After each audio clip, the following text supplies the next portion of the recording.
परम शांति। अभी हम 7th चैप्टर भगवद गीता के 7वां अध्याय यानी ज्ञान विज्ञान योग के बारे में चर्चा करेंगे।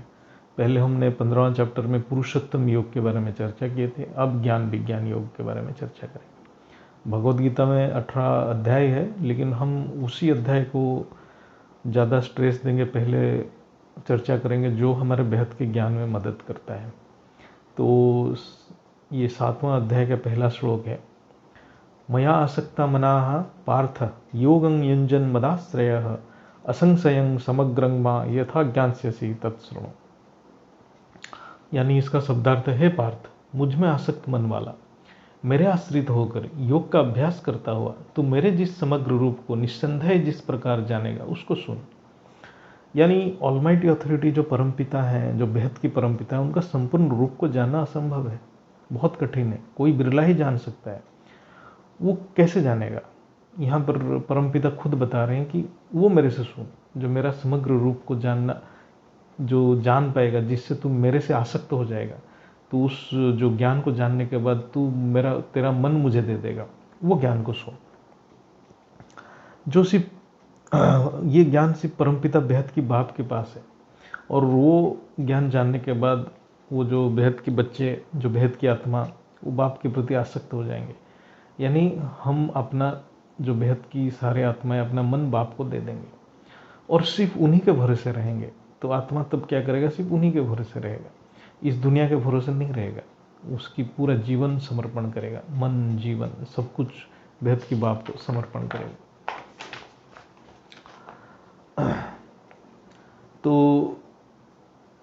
ये पूर्ण समर्पण तभी हो पाएगा जब हम उनको पूर्ण रूप में जान लेंगे, जो बेहद की बाप को पूर्ण रूप में जान लेंगे, उनको परम शक्ति, उनका विराट स्वरूप, उनका जो पूर्ण रूप क्या है उसको पूरा जान लेगा।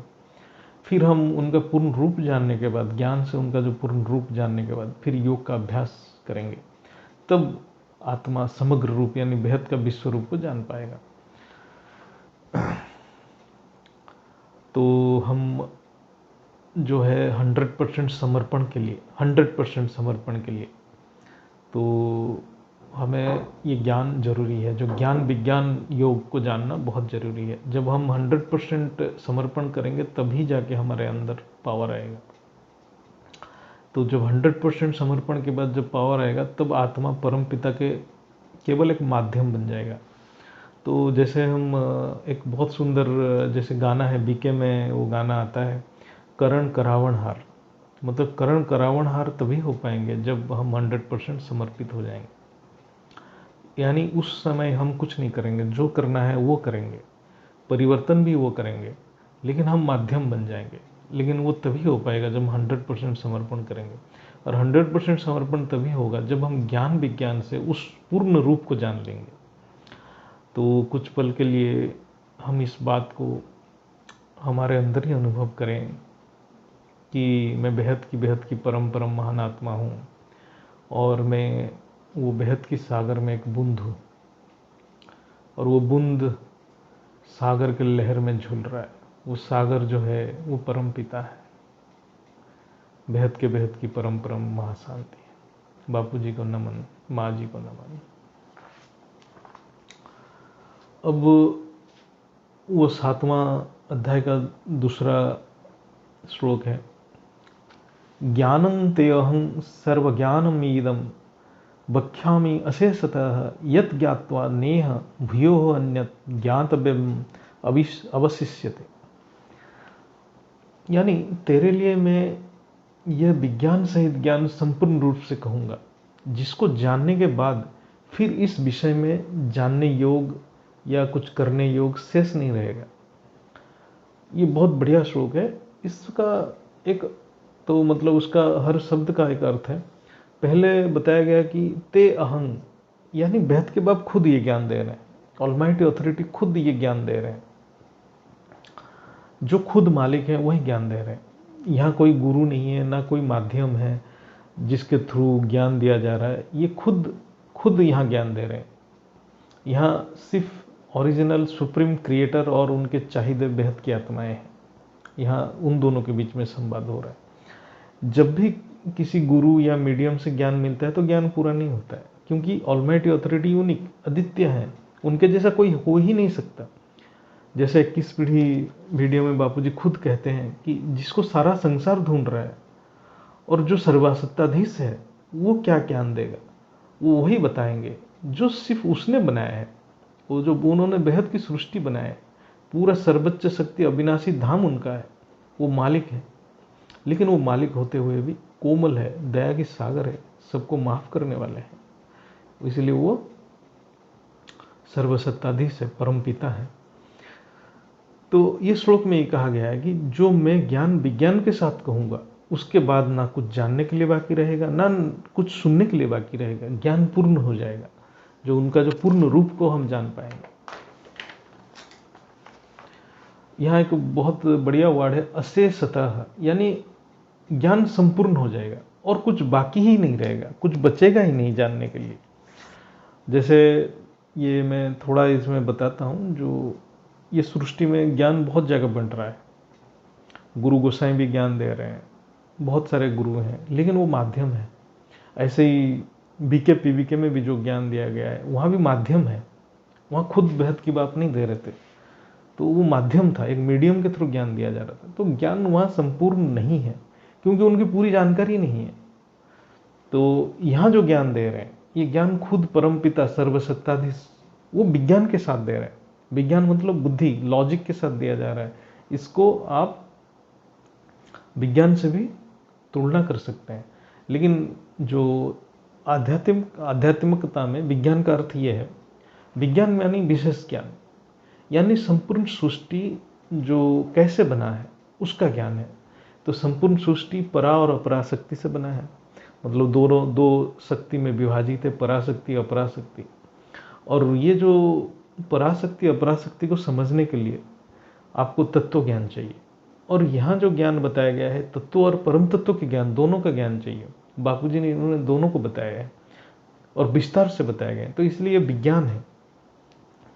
जब आत्मा समझ जाता है कि तत्व परम तत्व की मूल परम प्रकाश है और परम प्रकाश की जो केंद्र है वो सर्वसत्ताधीश है, तो वो ज्ञान तब विज्ञान बन जाता है। तो उसके लिए आपको विशेष ज्ञान चाहिए, जो परम तत्व को समझना, परम प्रकाश को समझना, वो संकल्प के थ्रू कैसे काम करता है, उस चीज़ को समझना विज्ञान है। वो सब फ्रिक्वेंसी है, एनर्जी है, उस चीज़ को वो ज्ञान बापूजी ने दिए हैं। ये जानने के बाद आत्मा जीवन मुक्त हो जाता है। तो अब हम अनुभव करें कि हम जो प्रत्येक भाव से हम ज्ञान बापूजी से ले रहे हैं, बापूजी से हम वो ज्ञान धीरे धीरे हमारे अंदर अनुभव कर रहे हैं, वो हमारी रचयिता है, और उनकी प्रेम और कोमलता हमारे अंदर महसूस करें। हम अपने सारे पूरा संसार में जिससे भी हमारा बंधन है, सबको ये कोमलता से माफ़ कर दें और हमारे कारण शरीर साफ कर दें। श्रीमद् भगवद गीता के 7वां चैप्टर के 7वें श्लोक का विश्लेषण करेंगे। एक्चुअली आज की पुरुषार्थ जब मैं सुन रहा था, उसमें एक बहुत सुंदर ज्ञान की बातें बताया गया, जो कि इस श्लोक के साथ फिट बैठ रहा है। तो इसलिए इस श्लोक को आज हम व्याख्या करेंगे और उससे हम ज्ञान आहरण करेंगे। ये सारे ज्ञान तो बापूजी की हैं, बापूजी की प्रेरणा से आ रहा है, नहीं तो भगवद गीता को समझना और उसके ऊपर पुरुषार्थ करना, ये मेरे को लगता नहीं किसी के बस की बात है, जब तक बापूजी की कृपा दृष्टि ना पड़े उसके ऊपर। क्योंकि अभी तक मैंने तो कितना बार पढ़ा हूँ भगवद गीता, मेरे को पता नहीं, बट मेरे को तो समझ में तभी आया जब बापूजी के ज्ञान में ही आया। उससे पहले तो मेरे को इतना समझ था भी नहीं, बहुत कम चीज़ समझ पाता था। तो ये श्लोक ऐसा है, मतः परतरं नान्य किंचित अस्ति धनंजय मयि सर्वमीतं प्रोतं सूत्रे मणिगणा इव। हे धनंजय, मेरे सिवाय दूसरा कोई किंचित मात्र भी नहीं है। जैसे सूत की मणियाँ सूत के धागे में पिरोई हुई होती है, ऐसे ही संपूर्ण जगत मुझ में ही ओतप्रोत है।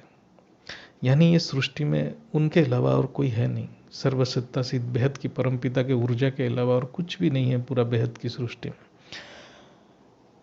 यहाँ एक ही मतलब है कि पूरा सृष्टि में जो ड्रामा चल रहा है और इसमें जो क्रियाशीलता है जो हम देख रहे हैं, इसकी जो ऊर्जा सिर्फ परमपिता परमात्मा की ही है।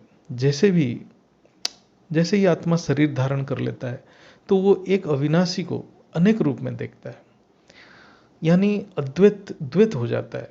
जो चैतन्य शक्ति को अपरा और परा में हम विभाजित कर रहे हैं वो सब एक ही शक्ति है, एक ही शक्ति से आया है। जब पराशक्ति जड़ के साथ मिल जाता है तो वो अपराशक्ति बन जाता है, लेकिन ये परा अपरा तो एक ही आया है, पुरुषोत्तम से आया है, पुरुषोत्तम शक्ति से आया है। जो बेहद की शक्ति वहीं से आया है, परम पिता से आया हुआ है।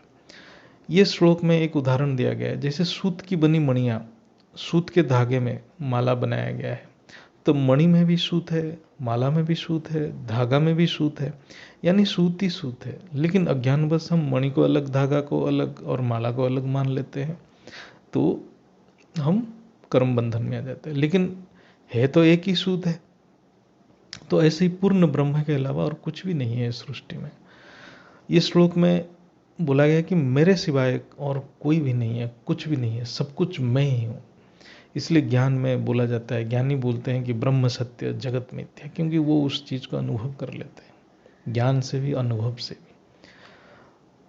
आज के पुरुषार्थ में एक सुंदर वाक्य था, मतलब इतना बढ़िया समझाया गया है एक चीज़ को, कि उसमें ये बताया गया कि कोई भी अपने आप को स्पेशल ना समझे, कोई विशेष मान के अहंकार मत करे। ये मत समझे कि मैं बहुत ज्ञानी हूँ, मैं बहुत अनुभवी हूँ। इससे आत्मा में दोष लग जाता है, क्योंकि हम फिर माया में फंस जाएंगे। हम अद्वैत ब्रह्म को द्वैत कर लेते हैं। जब हम एक दूसरे से अपने आप को अलग समझते हैं कि मैं ज्ञानी हूँ, वो अज्ञानी है, इसका मतलब हम वो मूल तत्वों को नहीं जान रहे हैं। हम फिर द्वैत में फंस जाते हैं। द्वैत में जैसे आ जाते हैं तो हमारे अंदर गुण आ जाता है, भाव आ जाता है, फिर हम कर्म में फंस जाते हैं, तो हम गुणातीत भावातीत नहीं बन पाते। कोई आत्मा के अंदर कोई विशेष गुण है तो वो भी उसी परमपिता बेहद की बाप की है, वो ऊर्जा उन्हीं की ही है। जब उनकी कृपा दृष्टि होता है तो वो ज्ञानी बन जाता है, उनको अनुभव मिलता है। और जिसके ऊपर कृपा दृष्टि नहीं है तो वो फिर उस ज्ञान को जान नहीं पाता है। तो इसमें अहंकार की कोई बात नहीं है, क्योंकि जो वो कर रहा है, जब हम वो को मैं समझ लेता हूँ तभी अहंकार आ जाता है। इस द्वैत भाव से हम क्या करते हैं, दूसरे को अज्ञानी मान लेते हैं, उनका दोष त्रुटि को देखते हैं, जिससे हमारा आध्यात्मिक प्रगति नहीं होता है। तो उनके दोष त्रुटि हमारे अंदर आ जाता है। ये माजी वाणी में भी बताते हैं। इसलिए सोमान में रहना है मतलब बाप के रूप को धारण करना है। बाप के रूप को धारण करना मतलब बाप के जो ऊर्जा है वो हमारे अंदर, वो ऊर्जा है उसको महसूस करना है। हमारे अंदर जो भी ज्ञान है, जो भी अनुभव है, जो भी विश्व कल्याण की भावना है, वो बाप की है। तो हम उस हिसाब से हम पुरुषार्थ करना चाहिए। तो इससे क्या होगा कि हम दूसरे को कुछ अलग नहीं समझेंगे तो हम उनको माफ़ करेंगे। जब हम उनको अपना ही समझेंगे तो हम उनको माफ़ कर पाएंगे, नहीं तो माफ़ नहीं कर पाएंगे। हम ये सोचें कि परिस्थिति ही उनको ऐसे मोड़ पे लाया कि वो हमारे साथ ऐसे व्यवहार कर रहे हैं, तो इसलिए हम माफ़ कर देंगे। है तो मैं भी वही हूँ, वो भी वही है, मेरे ऊपर परमपिता परमात्मा बेहद की बाप की कृपा दृष्टि है, तो इसलिए मैं बेहद की भाग्यशाली हूँ। लेकिन उसको भी तो माफ़ करना चाहिए, क्योंकि वो हमें माफ़ करेंगे तभी वो भी आगे बढ़ेगा। इस आज के पुरुषार्थ में और एक और ही सुंदर सूक्ष्म वाक्य है कि हम अपने आप को बहुत ज्ञानी समझते हैं, और हम अपने आप को समझते हैं कि हम बहुत ज्ञानी हैं, हम बहुत पवित्र हैं, प्योरिटी हमारे अंदर बहुत है। तो हमसे कभी कोई गलती हो गया तो हम अपने आप को माफ़ नहीं कर पाते, और बार बार संकल्प करते हैं कि मेरे से ऐसा कैसे हो गया, और अपने आप को कोसते रहते हैं। फिर इससे भी आत्मा में दोष आ जाता है। मतलब हम अहंकार में हैं कि मैं प्योर हूँ, मैं पवित्र हूँ, मैं ज्ञानी हूँ। नहीं है, मेरे अंदर जो प्योरिटी है वो भी परमात्मा की है, मेरे अंदर जो ज्ञान है वो भी परमात्मा की है। तो हम जब दोष त्रुटि को बार बार सोचते हैं तो वो दोष हमारा आत्मा ग्रहण कर लेता है। तो इसलिए हल्का रहना है, सावधानी तो जरूरी बरतना है, लेकिन हल्का भी रहना है।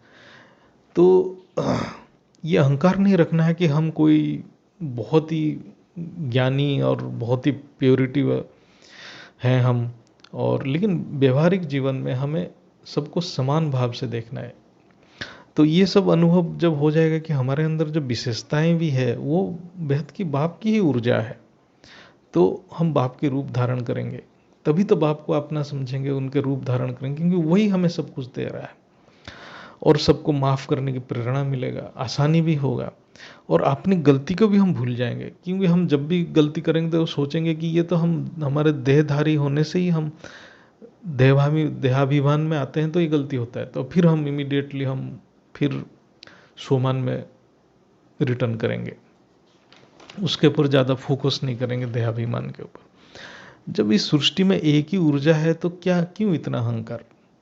अज्ञान से द्वैत और द्वैत से अहंकार भाव, वही सब कुछ है, तो क्या अहंकार? जैसे जल में कोई रंग नहीं है, जल वो कलरलेस है, ऑर्डरलेस है, कोई गंध भी नहीं है, रंग नहीं है, गंध नहीं है, लेकिन हम उसमें कोई गंध डाल देते हैं, कोई रंग डाल देते हैं, हरा कलर डाल देते हैं तो हरा हो जाता है, लाल कलर डालते हैं तो लाल हो जाता है, लेकिन असल में तो तत्व तो जल तत्व ही है। तो ज्ञानी उस तत्व को समझ जाता है, लेकिन अज्ञानी वो रंग में उलझ जाता है, रंग में जैसे उलझ जाता है तो प्रकृति के तीनों गुण में फंस जाता है।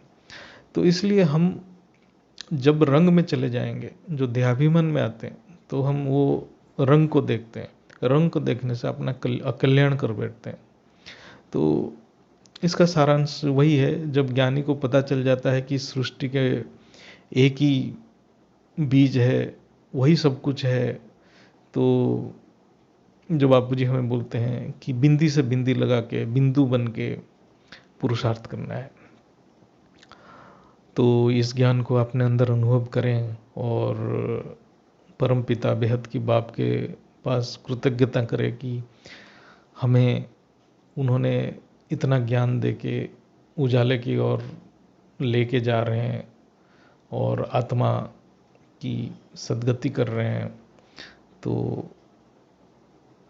हमें उचित मार्ग प्रदर्शन कर रहे हैं, उनके लिए कृतज्ञता करें और उनको अपने अंदर अनुभव करें। बेहद की परम शांति। माँ जी, बापू जी को नमन। परम शांति। परम शांति सोचो, बोलो परम शांति। Join us daily for live meditation, 10 p.m. to 11 p.m. on YouTube Live. Subscribe now. Website www.paramshanti.org. Email us anand@paramshanti.org.